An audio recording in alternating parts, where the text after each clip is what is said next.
예수가 함께 계시니 시험이 오나 겁없네. 기쁨의 근원 되시는 예수를 위해 삽시다. 날마다 주를 섬기며 언제나 주를 기리고 그 사랑 안에 살면서 딴 길로 가지 맙시다.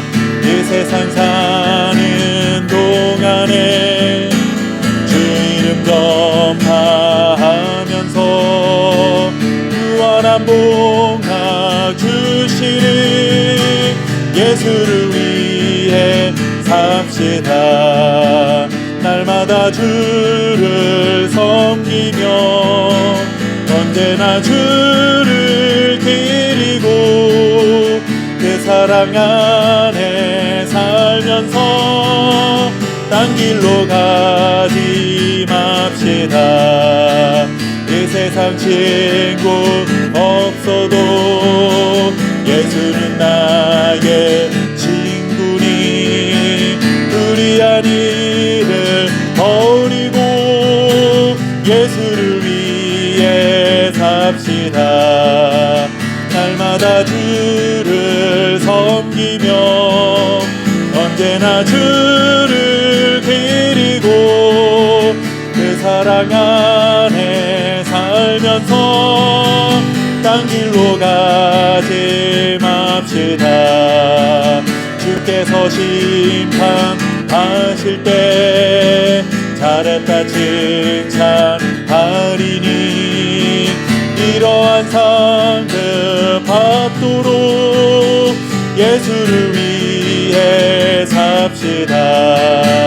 날마다 주를 섬기며 언제나 주를 기리고 그 사랑 안에 살면서 딴 길로 가지 맙시다.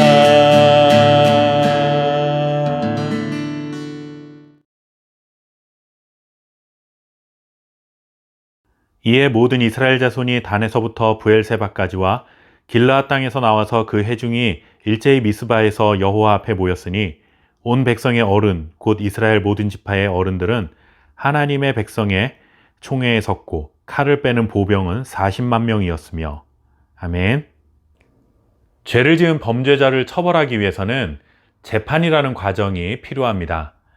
아무리 흉악한 범죄자이고 증거가 확실하고 심지어 범행을 저지르는 현장에서 잡은 현행범이라 할지라도 수사를 담당한 경찰이나 검찰이 자기 임의대로 그 범죄자를 처벌할 수는 없습니다.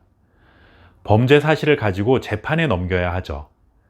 재판 과정에서 범죄자도 자신을 변호해줄 변호사를 선임할 수 있고 재판에서 자신의 피의 사실에 대해 자신의 입장을 말할 수도 있습니다.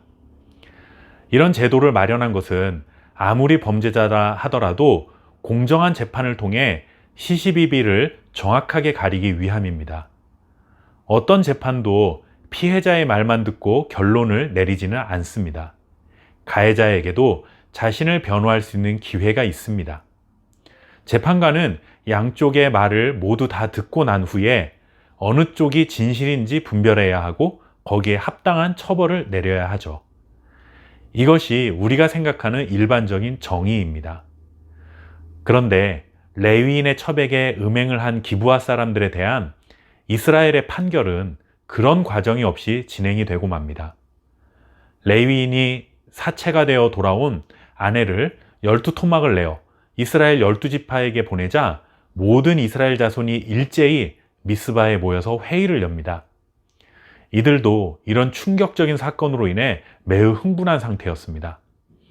19장 30절에 보시면 이스라엘 자손이 애굽 땅에서 올라온 날부터 오늘까지 이런 일은 일어나지도 아니하였고 보지도 못하였도다 라고 전합니다. 전무후무한 끔찍한 사건임을 단적으로 표현해 주는 말씀이죠. 이렇게 모여든 사람들은 피해자라고 할 수 있는 레위인을 통해 사건의 전말을 듣게 됩니다. 그런데 레위인의 진술에는 문제가 있었습니다. 물론 자신의 아내에게 기브아 사람들이 밤새도록 음행하고 결국 죽게 만든 것은 사실이지만 그 과정에서 자신의 책임도 분명히 있었음에도 불구하고 그것은 살짝 감추는 거짓 진술을 하고 있습니다. 기브아 사람들에게 아내를 내어준 것이 레위인 스스로의 결정이었는데 레위인은 그 부분은 살짝 감추고 기브아 사람들이 자신과 아내를 죽이려고 달려들었고 자신만 간신히 빠져나와 살게 되었다고 거짓을 말하는 것이죠. 기브아 사람들이 잘한 것은 하나도 없지만 적어도 이 일을 공정하게 처리하기 위해 모인 대표자들의 자리라고 한다면 가해자 측인 기브아 사람들의 말도 들어봤어야 하는데 그런 가정이 사라지고 말았습니다. 총회에 모인 이스라엘 자손들은 레위인의 말을 듣고 기브아 사람들을 찾아가 이런 잘못을 저지른 범인이 누구인지 내어달라고 요청하지만 자신들의 말을 들어보지도 않고 이를 처리한 것에 대한 불만인지 그들은 범인을 내어주지 않았습니다. 결국 흥분한 이스라엘 자손들은 기브아 사람들을 공략하기로 합니다. 그런데 이때 모인 군사의 숫자가 무려 40만 명입니다. 그것도 한 지파도 빼놓지 않고 모든 지파가 자발적으로 참여했습니다.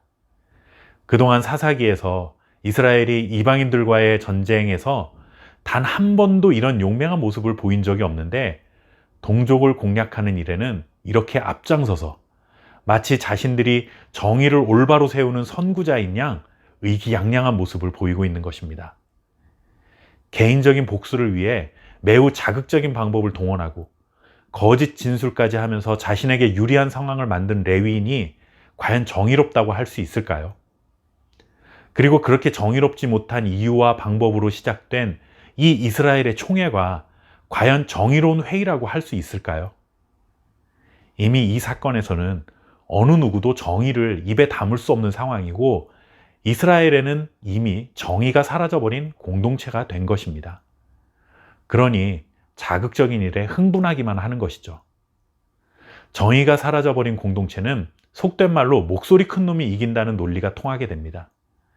진짜 목소리가 큰 사람이 이긴다는 것이 아니라 그 공동체 안에서 힘을 쓸 수 있는 사람, 영향력 있는 사람, 가진 것이 많은 사람에 의해 모든 것이 좌지우지 된다는 것이죠.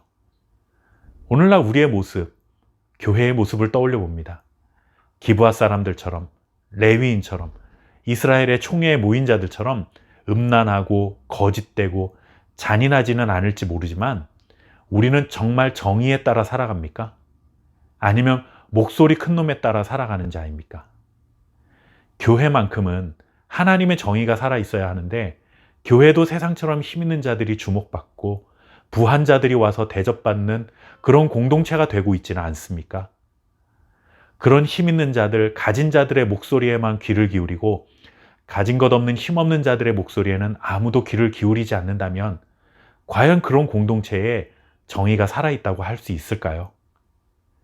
우리끼리라는 이 패거리 문화를 만들어 힘을 과시하며 그 힘이 마치 정의인 것처럼 만들어가는 이스라엘처럼 하나님의 백성인 우리들이 그렇게 살아서는 안 되고 교회가 그렇게 기울어져서는 안 되는 것입니다. 세상의 힘의 논리가 지배하는 교회가 아니라 하나님의 말씀과 하나님의 정의가 다스리는 교회가 되어 세상의 불공평함 속에서 눈물로 살아가고 있는 약한 자들의 친구가 되어 주어야 하는 것입니다.